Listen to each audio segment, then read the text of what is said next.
Segunda, 6 de novembro. Verso para memorizar. São estas as palavras que eu lhes falei, estando ainda com vocês. Era necessário que se cumprisse tudo o que está escrito a respeito de mim na lei de Moisés, nos profetas e nos salmos. Lucas 24, 44. Um fundamento profético. Ouça Lucas 24, 36 a 49. Falando eles ainda estas coisas, quando Jesus apareceu no meio deles e lhes disse: que a paz esteja com vocês. Eles, porém, ficaram assustados e com medo, pensando que estavam vendo um espírito. Mas ele lhes disse: por que vocês estão assustados? E por que surgem dúvidas no coração de vocês? Vejam as minhas mãos e os meus pés, que sou eu mesmo.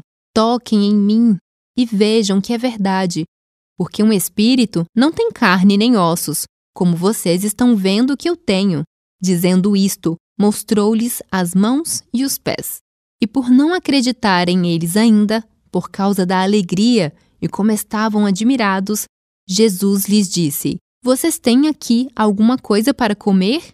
Então lhe apresentaram um pedaço de peixe assado, e ele comeu na presença deles. A seguir, Jesus lhes disse: são estas as palavras que eu lhes falei, estando ainda com vocês. Era necessário que se cumprisse tudo o que está escrito a respeito de mim na lei de Moisés, nos profetas e nos salmos. Então lhes abriu o entendimento para compreenderem as Escrituras, e disse-lhes: assim está escrito que o Cristo tinha de sofrer, ressuscitar dentre os mortos no terceiro dia, e que em seu nome se pregasse arrependimento para remissão de pecados a todas as nações, começando em Jerusalém. Vocês são testemunhas destas coisas. Eis que envio sobre vocês a promessa de meu Pai. Permaneçam, pois, na cidade, até que vocês sejam revestidos do poder que vem do alto. Pergunta 2. O que aconteceu e por que essa foi uma experiência tão crucial para os apóstolos?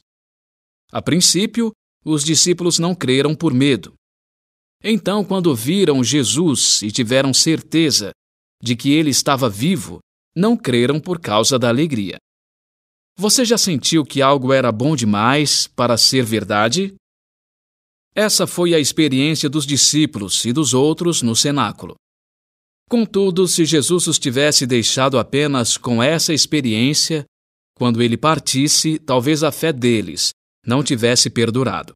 Com o tempo, o poder da experiência poderia se dissipar. Eles se esqueceriam ou começariam até a questioná-la.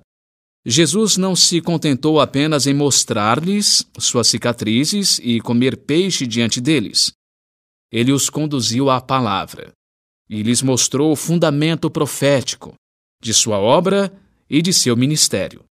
Não importava quão grande fosse a experiência que tivessem com ele, Jesus ainda queria que a fé deles fosse fundamentada na palavra de Deus.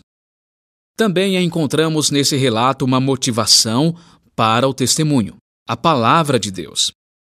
Jesus sabia que para solidificar a experiência dos discípulos, eles precisavam entender por que ele teve que morrer e o que sua ressurreição significava.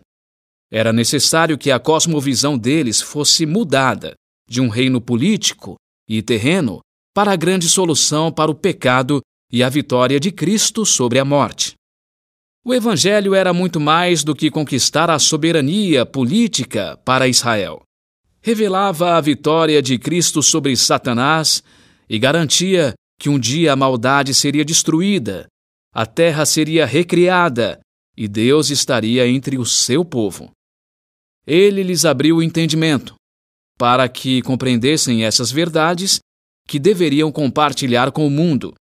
Nossas experiências com Jesus não podem firmar-se sem o fundamento da palavra, incluindo as profecias que apontam para a história e para os eventos que incluem o primeiro e o segundo adventos de Cristo e conduzem a eles. Com essas verdades firmemente compreendidas, estaremos prontos e motivados para a missão. Você está bem fundamentado nas profecias que apontam para a primeira e a segunda vindas de Cristo? Nos últimos dias, por que devemos estar firmados na palavra? E por que entender as profecias é tão crucial para a missão?